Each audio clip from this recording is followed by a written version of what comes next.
أعوذ بالله من الشيطان الرجيم بسم الله الرحمن الرحيم الحمد لله والصلاة والسلام على رسول الله وعلى آله الطاهرين وعلى أصحابه وعلى جميع الأنبياء والمرسلين السلام عليكم ورحمة الله. As we journey through the illustrious life of our beloved Prophet Muhammad sallallahu alaihi wasallam, we uncover treasures of compassion and of respect emanating from the very daily life of the Prophet sallallahu alaihi wasallam and how he impacted and interacted and appreciated the lives of those around him. At the same time, the respect emanating from him and the compassion serve as a standard for human excellence. We must remember the Prophet sallallahu alaihi wasallam lost his father before he was born, and he lost his mother when he was 6 years of age. He was nurtured by motherly figures, which some scholars refer to as Ummahat al-Rasul, the mothers of the Prophet. Those whose role he acknowledged, and he acknowledged it often, and whose service he highly valued, and whose efforts he heartily appreciated. Little wonder that when someone came to him and asked a question, he responded in a particular way regarding mothers. A companion came to him and said, Ya Rasulullah, Man ahaqqun nas bi husni sahabati? Who among all of people is most deserving of my good company? And the Rasul sallallahu alayhi wasallam said, Ummuk, your mother. He said, Thumma man ya Rasulullah? Then after my mother, then who? And the Rasul said, Ummuk. He said, Thumma man ya Rasulullah? Then after my mother, then who? He said, Ummuk, your mother. He said, Thumma man ya Rasulullah? He said, Abuk wa adnak. In other words, your father and then the rest of people after that. This is Sahih al-Bukhari. Now, the Prophet's own biological mother, Amina binti Wahab, passed away at Abwa, which is near Medina, when she took her 6-year-old son and only child to visit the grave of his father, Abdullah. She passed away, and then the Rasul was 6 years of age at that time. And during his formative years, he was also nursed by Halima binti Abu Duaib, or Halima to Sa'di as we know her, who cared for him for some years in the desert area until he was 5 years of age. And thereafter, he was cared for by two key people. One was Ayman or Baraka, who was an Ethiopian from East Africa, a person who was a companion and an aid for his mother Amina, both during her pregnancy and during when she gave birth to the Prophet. They call her Baraka, Ayman. She would play an important role throughout the life of the Prophet sallallahu alaihi wasallam. She was there at his birth. She was there to console his mother when the father passed away. She was there when the mother passed away. She buried the Prophet's mother.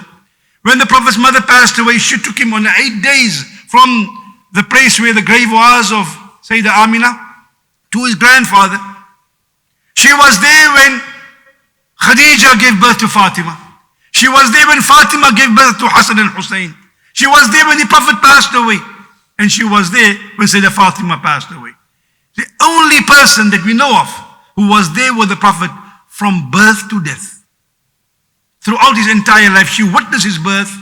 She was there, from the childhood, and she was there for his children and grandchildren, Hassan, Hussein, Zainab. May Allah be pleased with all of them, and even for Fatima. So, she was also the helper on the battlefield.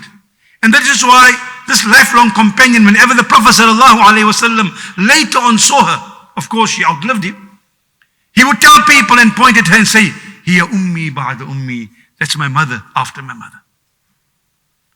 When he was coming from his mother's grave and Barakah took him to grandfather Abdul Muttalib, 2 years after that Abdul Muttalib passed away. And he entrusted the Prophet to his son Abu Talib and Fatima binti Asad. Fatima binti Asad and Abu Talib, of course, the father or the parents rather, father and mother of Sayyidina Ali. And Fatima took loving care of him in his pre-teens and teen years.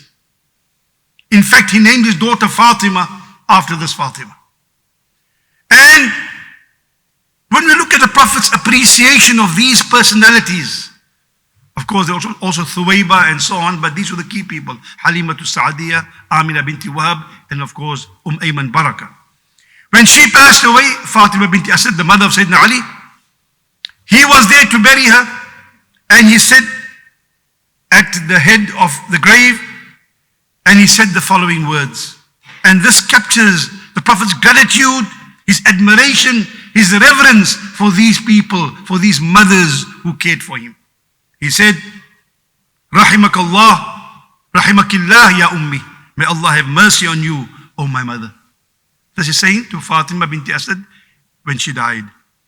تجوعين وتشبعيني وتعرين وتكسيني وتمنعين نفسك طيبا وتطعميني. He said, when I was hungry, you fed me to my full, while you yourself remain hungry. You clothed me instead of adorning yourself. You denied yourself in order to give me things which you yourself did not have. This is the appreciation the Prophet had for these mothers in his life. Within this framework, we understand the snapshot that I want to refer to briefly tonight. The Prophet ﷺ was approached by a companion called Jahima or Jahima. Jahima came to Rasulullah and he was a young man. Said, Ya Rasulullah, أردت أن أغزو وقد جئت أستشيرك. I want to go into battle, I want to go into the expedition with the warriors and so on. And I came to consult with you, I came to seek counsel from you. And though the Muslims are small in number, needed every soldier, the Rasul asked him, هل لك من Do you have a mother? فقال نعم. Jahima said, yes, I have a mother. And the Rasul said the famous words, فَالْزِمْهَا فَإِنَّ الْجَنَّةَ تَحْتَ رِجْلَيْهَا. Then you go back and you take care of her, for paradise lies beneath her feet. You see, may mothers realize their importance and also ensure that they carry out their role with dignity and compassion. And may we, those who have mothers, appreciate these avenues and doorways into paradise. At the same time, those who have lost their mothers, may Allah grant them the highest in Jannah. أقول قولي هذا وأستغفر الله والسلام عليكم ورحمة الله.